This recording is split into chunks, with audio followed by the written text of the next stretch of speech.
और आगे जाके ये बांग्लादेश बना, यही भला बाग आगे जाके बांग्लादेश भी बना, जो कि सब जानते हैं। बंगाल विभाजन 1905, लॉर्ड कर्जन। उसके बाद अब बारी आ जाती है 1906 में। 1906 में चूंकि अंग्रेजों का काम ही ये रहा, जब ये भाग अलग हो गया था तभी से अंग्रेज हिंदू और मुसलमान में फूट डालने में सफल होते गए दिन दिनों। और आगे भी जो लॉर्ड माउंटबेटन कर गए वो किसी से अछूता नहीं है। हिंदुस्तान पाकिस्तान दो अलग अलग देश बन के उभरे। फिलहाल वो चर्चा बाद में करते हैं। तो 1906 ईस्वी में कांग्रेस को कुछ मुस्लिमों ने बोला कि कांग्रेस हिंदुओं की पार्टी है, इसमें मुसलमानों को सम्मान नहीं मिलेगा। तो इस पर्पस से उन्होंने अपनी एक अलग पार्टी बनाने का प्रयास किया और उसमें वो सफल भी हुए। तो याद रखिए, और ये सबसे पहले माइंड में आया सलीमुल्लाह खां। सलीमुल्लाह खां, याद रखिए, मुस्लिम लीग की स्थापना किसके नेतृत्व में हुई थी? सलीमुल्लाह खां। सलीमुल्लाह खां।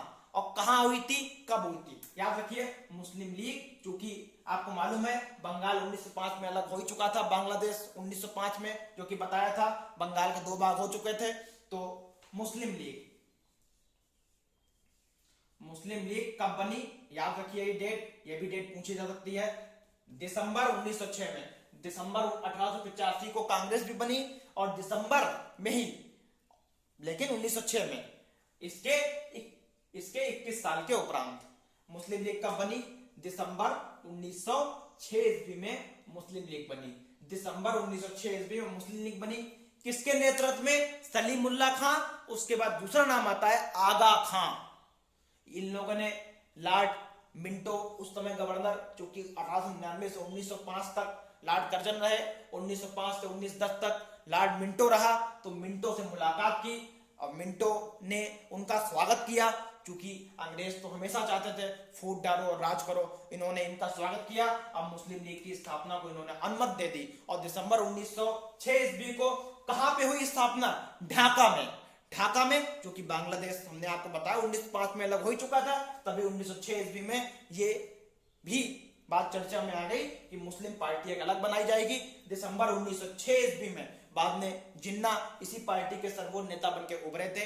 यही एक मेन उपस्थिति जिसने लगभग 41-42 साल के बाद पाकिस्तान को जन्म दिया था, मुस्लिम लीग। लॉर्ड मिंटो ने इसकी अनुमति दी थी और सलीमुल्लाह खां, आगा खां इसके कर्ता धर्ता रहे हैं, याद रखिए। और इसका हेड ऑफिस कहां रहा? ढाका में। मुस्लिम लीग का हेड कहां रहा? ढाका, जो कि वर्तमान में बांग्लादेश की राजधानी भी है। ढाका वर्तमान में बांग्लादेश की राजधानी क्या है? ढाका। उसके बाद बात आ जाए 1907 की। 1907 ईस्वी में, जैसा मैंने आपको बताया था, गरम दल नरम दल काफी चर्चा में रहे। अभी मैंने आपको बताया था काफी इनमें विवाद था। तो 1907 ईस्वी में मांग हुई कि कांग्रेस का जो अध्यक्ष है वो अरविंदो घोष को बनाया जाए। अरविंदो घोष को बनाया जाए। अरविंदो घोष, याद रखिए, अरविंदो घोष सुभाष चंद्र बोस जी के दो गुरु थे। सुभाष चंद्र बोस जी के दो गुरु रहे हैं, एक विवेकानंद जी, दूसरे अरविंदो घोष। अरविंदो घोष, याद रखिए, जब ये क्वेश्चन अभी तक पूछा तो नहीं गया है मेरे हिसाब से, लेकिन मैंने पढ़ा है। सुभाष चंद्र बोस जी के दो गुरु स्वामी विवेकानंद जी और अरविंदो घोष। अरविंदो घोष सुभाष चंद्र बोस जी के गुरु थे। तो जब 1907 ईस्वी में इन्होंने अपनी मांग रखी कि अरविंदो घोष को कांग्रेस का अध्यक्ष बनाया जाए। 1907 ईस्वी में कांग्रेस का अधिवेशन सूरत में हुआ था। सूरत कहां है इस समय? गुजरात में, जो कि हीरो के लिए काफी प्रसिद्ध है। हीरो के लिए काफी प्रसिद्ध है सूरत। और मध्य प्रदेश का पन्ना, गुजरात का सूरत हीरो के लिए भी बहुत प्रसिद्ध है, याद रखिए। तो 1907 ईस्वी में सूरत का अधिवेशन होने वाला था। उसमें गरम दल की जो मांग थी कि अरविंदो घोष को कांग्रेस का अध्यक्ष बनाया जाए, नरम दल के जो जितने भी नेता थे उन्होंने इसकी अनुमति नहीं दी। और मांग करने के उपरांत भी रास बिहारी घोष, मैं रास बिहारी बोस का नाम नहीं ले रहा हूं, मैं घोष का नाम ले रहा हूं, रास बिहारी घोष। घोष, बोस अलग थे, रास बिहारी बोस अलग थे, जिन्होंने इंडियन नेशनल आर्मी 1942 ईस्वी में कहां बनाई थी? जापान में। बाद में इन्होंने इसको सुपुर्द कर दिया था, किसको? आजाद हिंद फौज को किसे सुपुर्द कर दिया था? 1943 ईस्वी तरफ सुभाष चंद्र बोस जी को। लेकिन सूक्ष्म स्तर पर अगर देखा जाए, इंडियन नेशनल आर्मी सूक्ष्म स्तर पर, बहुत छोटे स्तर पर बना पाए थे ये जापान में, लेकिन सुभाष चंद्र बोस जी ने इसे एक स्वरूप दिया, इसे एक आधार दिया, इसलिए उनका नाम ज्यादा आता है। लास्ट ईयर क्वेश्चन पूछा गया था, आजाद हिंद फौज, मिलान में क्वेश्चन था, तो सुभाष चंद्र बोस जी। तो जब रासबिहारी घोष को बना दिया गया, तब इसका विरोध होके कांग्रेस दो भागों में पूर्णता कांग्रेस के दो भाग हो गए, गरम दल, नरम दल। तो याद रखिए, कांग्रेस का पहला विभाजन कब हुआ? 1907 ईस्वी में। उसके कारण तमाम थे। इनका जो मतलब स्वतंत्रता, भारत को स्वतंत्र कराने का जो रास्ता था, वो भी गरम दल के लोगों को नहीं पसंद था। हमने आपको बताया था, इन्होंने जिस प्रकार से ये मांग कर रहे थे, प्रार्थना पत्र लिखकर, वो एक राजनीतिक भिक्षावृत्ति नाम दिया था गरम दल के लिए। सबसे बड़ा कारण बन के उभर के आया है, उसका नाम था अरविंदो घोष को भारतीय राष्ट्रीय कांग्रेस का अध्यक्ष ना बनाया जाना। दो पार्टियां कांग्रेस में बन गई, एक नरम दल और एक गरम दल। 1907 ईस्वी में कांग्रेस का पहला विभाजन हुआ। इसे सूरत विभाजन के नाम से भी जाना जाता है, क्योंकि 1907 ईस्वी में जो कांग्रेस का अधिवेशन हुआ था, वो हुआ था गुजरात के सूरत में। और कौन अध्यक्ष बना था? रासबिहारी घोष। मांग किसकी थी? अरविंदो घोष की। अरविंदो घोष को बनाना था, लेकिन बने कौन? रासबिहारी घोष। इसका विरोध हुआ। कांग्रेस के दो भाग कब हुए? कांग्रेस का विभाजन कब हुआ? 1907 ईस्वी में, याद रखिए। तदुपरांत कांग्रेस दो भागों में विभाजन हो गई। जब ये सब होता रहा, तो अंग्रेजों को ऐसा आभास होने लगा, क्योंकि मुस्लिम लीग बन गई थी, बंगाल अलग हो गया था, कांग्रेस के दो टुकड़े हो गए थे, कि अब भारत में हमारा राज्य करना और भी सुलभ है और भी आसान है। फिर इन्होंने इस काम को और आगे बढ़ाया। पृथक निर्वाचन मंडल, याद रखिए, पृथक निर्वाचन मंडल, ये डायरेक्ट क्वेश्चन पूछा जा सकता है। पृथक निर्वाचन मंडल, मुस्लिमों का इन्होंने क्या किया? मुस्लिमों के लिए अंग्रेजों ने पृथक निर्वाचन की मांग कर दी कि मुस्लिम बाहुल कुछ स्टेट अलग कर दिए जाएंगे। पृथक निर्वाचन मंडल 1909 ईस्वी में कौन लाया? मिंटो। उस समय गवर्नर कौन था? याद रखिए, सर्वप्रथम 1909 ईस्वी में जब अंग्रेजों ने पृथक निर्वाचन मंडल शब्द उठाया था, उस समय गवर्नर कौन था? Lord Minto. 1909 ईस्वी में पृथक निर्वाचन की भी घोषणा कर दी। 1909 ईस्वी में मुस्लिमों के लिए पृथक निर्वाचन की घोषणा कब की गई? 1909 ईस्वी में। 1909 ईस्वी में पृथक निर्वाचन की मांग कर दी गई। इसका काफी विरोध भी हुआ। एक क्वेश्चन और याद रखिए, थोड़ा बताना मैं थोड़ा भूल गया, कंठस्थ नहीं रहा। जब बंगाल विभाजन हुआ था, इस समय दो आंदोलन काफी तीव्र गति से बंगाल में हुए थे। क्योंकि बंगाल, इसलिए बंगाल, हालांकि बिहार में भी हुआ था उस कुछ भागों में, और असम के भी कुछ भागों में उस समय ये हुआ था, ऐसा माना जाता है। लेकिन सबसे ज्यादा ये विभाजन, सबसे ज्यादा इसका विरोध हुआ था बंगाल में। तो याद रखिए, बंगाल विभाजन से संबंधित दो आंदोलन एग्जाम में पूछे जा सकते हैं। 1905 ईस्वी में नाम है स्वदेशी आंदोलन और बहिष्कार आंदोलन। स्वदेशी आंदोलन, क्योंकि नाम से क्लियर हो रहा है, अधिक से अधिक भारतीय चाहते थे, अधिक से अधिक भारतीय, बाल गंगाधर तिलक वगैरह चाहते थे कि हम अंग्रेजों का जो सामान है वो ना खरीदें। आजकल चाइनीज माल में भी ये हो रहा है कि देश को आत्मनिर्भर होना है, चाइनीज माल का बहिष्कार हो। उसी प्रकार 1905 ईस्वी में यह बात सामने आई कि जब बंगाल विभाजन कर दिया गया, 16 अक्टूबर 1905 ईस्वी को फाइनली प्रभावी हुआ, तो अंग्रेजों ने, तो बाल गंगाधर तिलक ने ये मांग सर्वप्रथम उठाई। बाल गंगाधर तिलक जी और मैंने, जो अरविंदो घोष जी ने यह बात उठाई कि अंग्रेज का सामान हम ना खरीदें, हम स्वदेशी बने, हम अपने देश में बनी हुई चीजों का प्रयोग अधिक से अधिक करें। तो स्वदेशी आंदोलन और एक बहिष्कार आंदोलन, बहिष्कार बॉयकॉट मूवमेंट था। इसमें अंग्रेजों की जितनी भी कपड़े अंग्रेजों के थे या अंग्रेजों से संबंधित दुकानें जितनी भी, वो सब जला दी गई। रविन्द्रनाथ टैगोर ने हालांकि इसका विरोध भी किया कि जो कपड़े भारत में आ चुके हैं, जो कपड़े भारतीय खरीद चुके हैं अपने पैसों से, उन्हें जलाने से क्या लाभ। कहीं ना कहीं बात उनकी सही भी थी, लेकिन अगर देखा जाए तो याद रखिए, बहिष्कार आंदोलन का विरोध रविन्द्रनाथ टैगोर जी ने किया था। उनका अपना मत था, सही भी था। देखा जाए कि जो कपड़े आ चुके हैं उन्हें दोबारा जलाने से कोई फायदा नहीं है, उसमें हम लोग रुपए अपने व्यर्थ कर चुके हैं, उन्हें जलाने से क्या फायदा, आगे से चीज हम ना खरीदें, लेकिन वर्तमान में जो चीज आ चुकी है, जो प्रोडक्ट आ चुका है, उसे वेस्ट ना किया जाए। तो बहिष्कार आंदोलन और स्वदेशी आंदोलन, बंगाल विभाजन से संबंधित थे, याद रखिए। बंगाल विभाजन से संबंधित स्वदेशी आंदोलन और बहिष्कार आंदोलन में क्या किया गया, जो विदेशी माल था उनका बहिष्कार किया गया। स्वदेशी आंदोलन में अपने देश में ही चीज बने, अपने देश में ही कपड़े प्रोडक्ट जितने भी बने, इसे एम्फेसाइज किया गया, इसे बढ़ावा दिया गया। 1909 ईस्वी में मुसलमानों के लिए पृथक निर्वाचन की मांग 1909 ईस्वी में हुई, ये मैं आपको बता ही चुका हूं, ये भी क्वेश्चन याद रखिए। तो मुसलमानों के लिए पृथक निर्वाचन कब हुआ था, याद रखिए 1909 ईस्वी में, याद रखिए, ये भी क्वेश्चन बहुत इंपॉर्टेंट है। सूरत अधिवेशन में कांग्रेस का बता ही चुका हूं, 1907 ईस्वी में हुआ था, जिसमें कांग्रेस दो भागों में विभाजित हो गई थी। अब बात आती है 1916 ईस्वी की। 1916 ईस्वी में जो कांग्रेस का अधिवेशन हुआ था वो हुआ था लखनऊ में। क्वेश्चन पूछा जा चुका है 3 से 4 बार, मैंने पढ़ा है एग्जाम में कि किस अधिवेशन में, क्योंकि 1885 ईस्वी में इंडियन नेशनल कांग्रेस बन गई थी और 1906 ईस्वी में मुस्लिम लीग बन गई थी।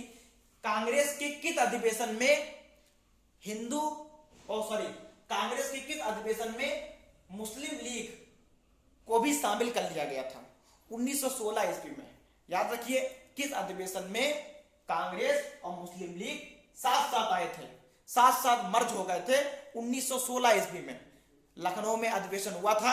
1916 ईस्वी में, याद रखिए, मुस्लिम लीग और कांग्रेस लीग दोनों साथ साथ बैठक हुई थी, लखनऊ में अधिवेशन हुआ था 1916 ईस्वी में। जिन्ना, मोहम्मद अली जिन्ना ने भी काफी प्रयास किया था कि मुस्लिम लीग और कांग्रेस अलग अलग पार्टी ना होकर मर्ज हो जाएं, लेकिन ये ज्यादा समय तक प्रभावी नहीं रहा। लेकिन क्वेश्चन अगर आ जाए कांग्रेस के किस अधिवेशन में मुस्लिम और कांग्रेस साथ साथ आए थे, एक ही मंच पे आए थे?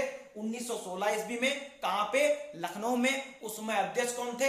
अंबिका चरण मजूमदार उस समय अध्यक्ष थे।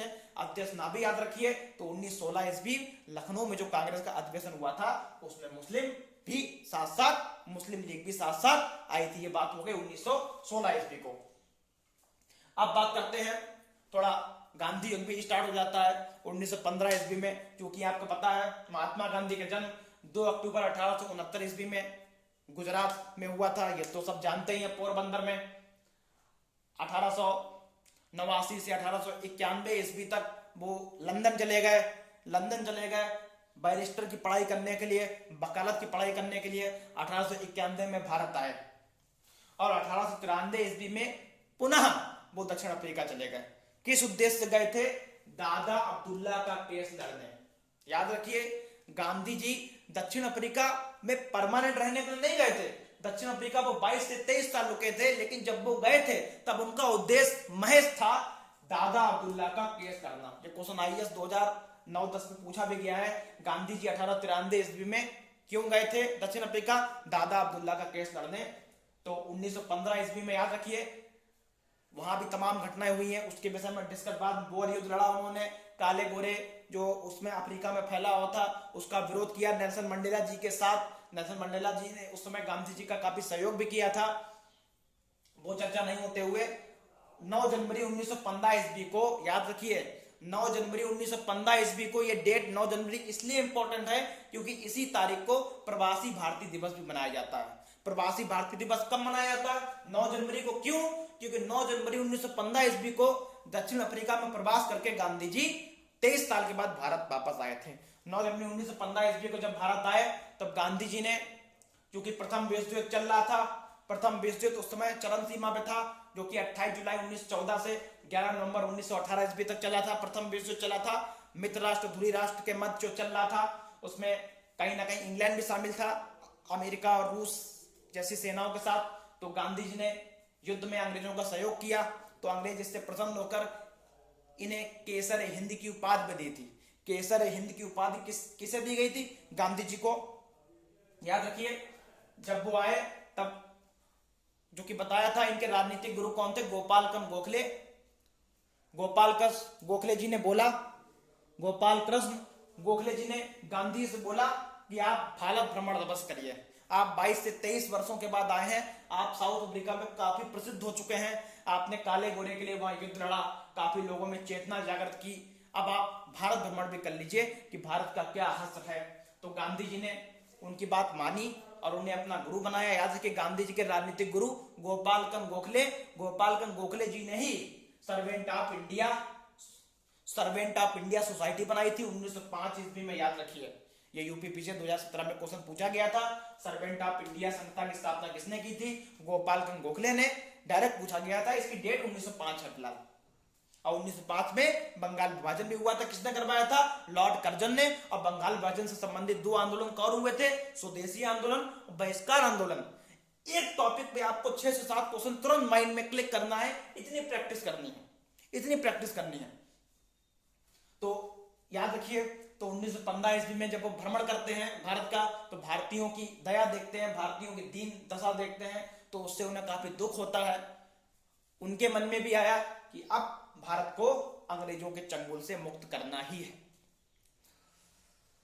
तो जैसा कि याद रखिए, उसी समय एक क्वेश्चन और इंपॉर्टेंट है, गांधी जी का भारत में पहला सत्याग्रह कौन सा था? पहला सत्याग्रह, पहला आंदोलन भी आ रहा है चंपारण। याद रखिए, क्वेश्चन बहुत इंपॉर्टेंट है क्योंकि गांधी जी से संबंधित है कि चंपारण आंदोलन। चंपारण वर्तमान में कहां है? बिहार में। चंपारण आंदोलन या चंपारण सत्याग्रह कब हुआ? 1917 ईस्वी में गांधी जी का पहला, ये भी क्वेश्चन बहुत बार रिपीट हुआ है, गांधी जी का भारत में पहला सत्याग्रह। मैं भारत की बात कर रहा हूं। चंपारण सत्याग्रह 1917 ईस्वी में। चंपारण वर्तमान में कहां? बिहार में। क्यों हुआ? थोड़ा डिस्कस कर लेते हैं। नील की खेती, उस समय नील की खेती, उस समय जो आपको पता है 1915 से 1917-18 ईस्वी में जर्मनी की जो डाई थी, जर्मनी की डाई, क्योंकि जर्मनी, और आपको मालूम है फर्स्ट और सेकंड वर्ल्ड वार भी चल रहा था। जर्मनी अलग था, इंग्लैंड अलग था। जर्मनी ध्रुवीय राष्ट्र में शामिल था और इंग्लैंड मित्र राष्ट्र में शामिल था। दोनों में आपस में वैश चल रहा था, दोनों में आपस में वैर चल रहा था, युद्ध चल रहा था। तो जर्मनी की डाई उस समय पूरे विश्व में बहुत विख्यात थी। डाई, नील तो आप जानते हैं, इंडिको, कपड़े धोने काम आती है, तो इतनी ज्यादा फेमस थी। तो इंग्लैंड ने सोचा कि अगर अधिक से अधिक इसकी डाई बिकती है तो उतने वो हथियार खरीद के इस युद्ध को और बढ़ा सकता है जर्मनी। तो उनके मन में एक भय उठा, तो इन्होंने चंपारण में जो भारतीय किसान थे उन्हें विवश किया कि आप यहाँ पे नील की खेती करिए। नील की खेती से किसानों को अपना ज्यादा लाभ नहीं दिखा। वहां पे वो गेहूं और चावल की खेती करना चाहते थे, लेकिन अंग्रेजों ने उन्हें विवश किया। तो उससे हताहत होके वहां जो किसानों के नेता थे रामचंद्र शुक्ल, याद रखिए ये क्वेश्चन आ चुका है कि चंपारण में किसानों की दयनीय स्थिति को देखने के लिए गांधी जी को किसने इनवाइट किया था? रामचंद्र शुक्ल जी उस समय किसान थे, जो कि किसानों के नेता। उन्होंने भारत को उन्होंने गांधी जी को आमंत्रित किया। गांधी जी वहां पे गए, उन्होंने किसानों की दशा को देखा और धरना दिया, अंग्रेजों का विरोध किया। तो फिर अंग्रेजों को विवश होकर झुकना पड़ा।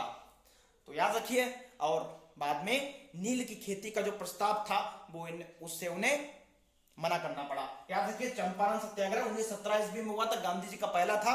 गांधी जी का पहला आंदोलन भारत में कब था? 1917 ईस्वी में चंपारण। उसके बाद खेड़ा आंदोलन हुआ। खेड़ा आंदोलन ये 1918 ईस्वी में हुआ।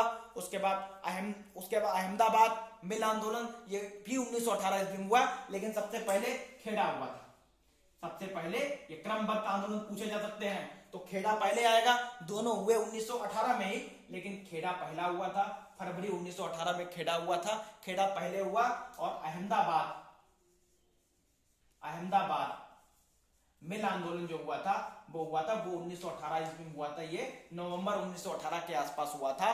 तो चंपारण, क्रम से खेड़ा और अहमदाबाद, ये 3 आंदोलन बहुत इंपॉर्टेंट है गांधी जी के, अक्सर पूछे जाते हैं एग्जाम में, क्रम से पूछे जाते हैं। पहला आंदोलन चंपारण मैंने आपको बता ही दिया है, मोस्ट इंपॉर्टेंट यही है। क्रमबद्ध अगर आ जाए तो पहले चंपारण आएगा, फिर खेड़ा आएगा, फिर अहमदाबाद आएगा। खेड़ा अहमदाबाद दोनों 1918 ईस्वी में हुआ है, लेकिन खेड़ा पहले हुआ है। अब बात कर लेते हैं थोड़ा रोलैक्ट एक्ट की। रोलैक्ट एक्ट क्या था? रोलैक्ट एक्ट, धीरे धीरे बात आगे बढ़ रही है। रोलैक्ट एक्ट एक काला कानून था जिसका मेन, अंग्रेज अपना फायदा चाहते थे कोई क्रांतिकारी क्रांति ना कर पाए, क्योंकि तमाम क्रांतिकारी बम फेंक रहे थे गवर्नर पर। ऐसा रास बिहारी बोस जी ने भी किया था, बिशन दास जी ने भी किया था। उसके बाद तमाम ऐसी गतिविधियां हो रही थी, तो उससे अंग्रेज काफी डर गए थे। तो याद रखिए, उन्हें डर था कि किसी सभा में कोई अंग्रेज के ऊपर कोई क्रांतिकारी वार ना कर पाए, तो इन्होंने रोलैक्ट एक्ट ला दिया। रोलैक्ट एक्ट में क्या था कि अंग्रेज सरकार किसी भी व्यक्ति को शक के आधार पर, डाउट के आधार पर 2 साल तक जेल भेज सकती थी। जैसे किसी के ऊपर केवल शक है कि उसने ये अपराध किया है, इसका कोई एविडेंस नहीं है, शक है, तो वो अंग्रेज सरकार उसे बिना पूछताछ के 2 साल तक, याद रखिए 2 साल तक, 2 साल ज्यादा नहीं, 2 साल तक जेल में डाल सकती थी। तो गांधी जी ने काफी इसका विरोध किया। उनका मानना था शक के आधार पर ना होके जब पूरा आपको प्रमाण मिल जाए कि अपराधी है, तभी आप इसे प्रिजन में रखिए, जेल में रखिए। जब अंग्रेजों ने बात नहीं मानी तो गांधी जी ने इसे काला कानून की संज्ञा दी गई। जगह जगह अंग्रेजों को बंगाल में काले झंडे दिखाए गए, तमाम इसके विरोध हुआ। गांधी जी को फिर जेल में भी डाला गया, याद रखिए। उसी समय इसी के विरोध में डॉक्टर सत्यपाल और सैफुद्दीन किचलू, डॉक्टर सत्यपाल और सैफुद्दीन किचलू को जेल में बंद कर दिया गया।